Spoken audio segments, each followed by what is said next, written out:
Anong pangalan mo? Joshua. Joshua. Joshua. Ilang taon ka na? 15.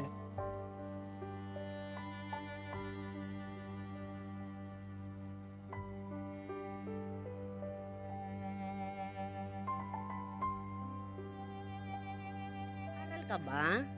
Hindi.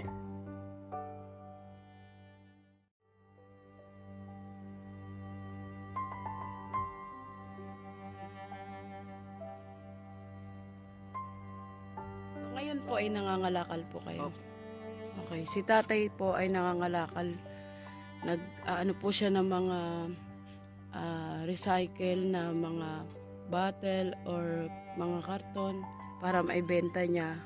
Pangkain po sila.